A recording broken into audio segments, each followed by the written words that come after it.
तो जो लेफ्ट और राइट का हिस्सा जो बताया है, तो हमारे ब्रेन के दो पार्ट होते हैं जिसको हम हेमिस्फेयर बोलते हैं। दो हेमिस्फेयर होते हैं, एक लेफ्ट हेमिस्फेयर और एक राइट हेमिस्फेयर। तो जो लेफ्ट हेमिस्फेयर होता है वो हमारे पूरे राइट साइड का जो पोर्शन है शरीर का उसको कंट्रोल करता है, और जो राइट हेमिस्फेयर है वो हमारे लेफ्ट साइड की बॉडी को कंट्रोल करता है। जैसे आपने देखा भी होगा कई बार जो पैरालाइटिक अटैक आ जाते हैं तो तकरीबन एक तरफ का हिस्सा उसका यूजलेस हो जाता है, वो एक्टिव नहीं रहता है।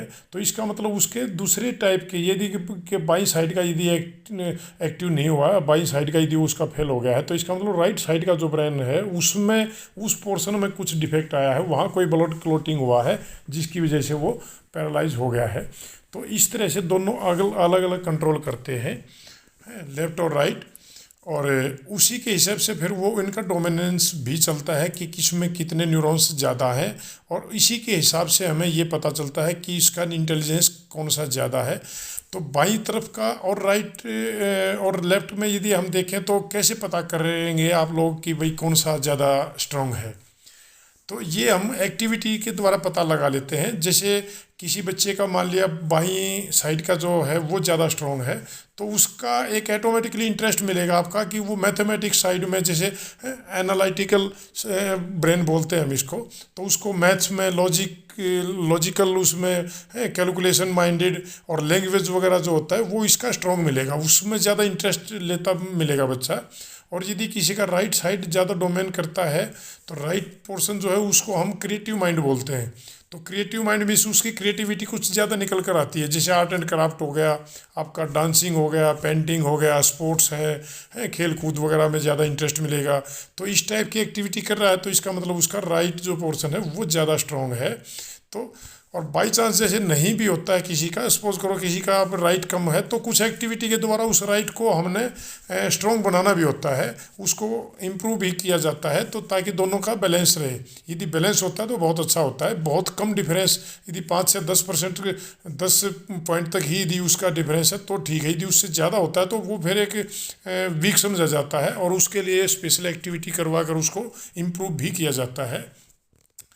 अब ये डिपेंड करता है डोमिने जो हमने बताया था इंटेलिजेंस आपको, तो ये इंटेलिजेंस का मतलब है, ये मैंने अब 10 से जो लोब बना दिए हैं, 10 गड्ढे आपके सामने दिखा दिए हैं, तो इसका जो डिस्ट्रीब्यूशन होता है न्यूरॉन सेल्स का वो ऑटोमेटिक होता है। जैसे हमारे ब्लड सेल्स होते हैं, red blood cell, white blood cell, इस तरह से हमारे जो ब्रेन में जो सेल्स होते हैं उनको हम न्यूरॉन्स बोलते हैं, और न्यूरॉन्स का डिस्ट्रीब्यूशन है वो ऑटोमेटिक होता है। ये कुदरत की देन है कह सकते हो आप, ये प्रकृति है, it's a nature. We can't understand how it is distributed. तो ये सिस्टम जो है, अब कुदरती यदि हम एक एग्जांपल लेकर चलें, मान लिया 10,000 हमारे न्यूरॉन्स हैं और उन्होंने हमें डिस्ट्रीब्यूट करना है 10 लोब में, तो यानी कि 1,000 न्यूरॉन्स एक लोब के हिस्से में आने चाहिए। लेकिन हम एक ऐसे रेंडमली फेंक देते हैं, तो किसी में 1,000 आगे, किसी में 1,200 आगे, किसी में 1,500 आगे, किसी में 1,700 आगे। तो जिसमें ज़्यादा आगे, इसका मतलब किसी न किसी दूसरे जो पोर्शन है, दूसरा जो लोब है उसमें से कम रह जाएंगे। तो जिसमें कम रह गए उसका वो पार्ट है, वो इंटेलिजेंस पार्ट जो है उसका वो वीक रह जाएगा। जिसमें ज़्यादा चले गए उसका वो इंटेलिजेंस पार्ट है वो स्ट्रांग हो जाएगा। अब ये कहेंगे स्ट्रांग और वीक का क्या मतलब होता है, तो स्ट्रांग और वीक का मतलब ये है कि जिस हिस्से में ज़्यादा चले गए उस टाइप की एक्टिविटी जो करेगा बच्चा उसमें ज़्यादा इंटरेस्ट लेगा, और उसको बखूबी करेगा, वो बहुत इंटरेस्ट के साथ में अच्छी आउटपुट देगा, उसमें अच्छा एक एंजॉय करेगा उस एक्टिविटी को करते हुए। और जो उसका वीक पार्ट है, यदि उसको वो काम करना पड़ जाता है, उसको किसी तरह से कोई करवाना पड़ जाए हमें, तो उसमें वो इतना इंटरेस्ट नहीं लेगा, उसमें एक बड़ा या तो वो बोरिंग फील करेगा और बहुत ज़्यादा अंडर प्रेशर काम करेगा, तो उसमें आउटपुट इतनी अच्छी नहीं दे पाएगा जितना कि वो उसके स्ट्रॉन्ग पार्ट में देगा।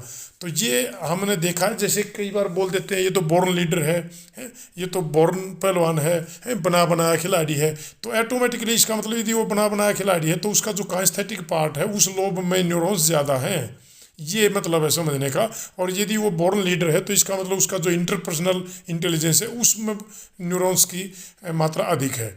तो इस टाइप से हमने ये इंटेलिजेंस का पता लगाते हैं। एक डॉक्टर हॉवर्ड गार्डनर हैं यूएस के, उन्होंने इसकी रिसर्च की थी कि कितने इंटेलिजेंस होते हैं, कैसे कैसे इनका सिस्टम होता है, कैसे इनका डिस्ट्रीब्यूशन होता है। तो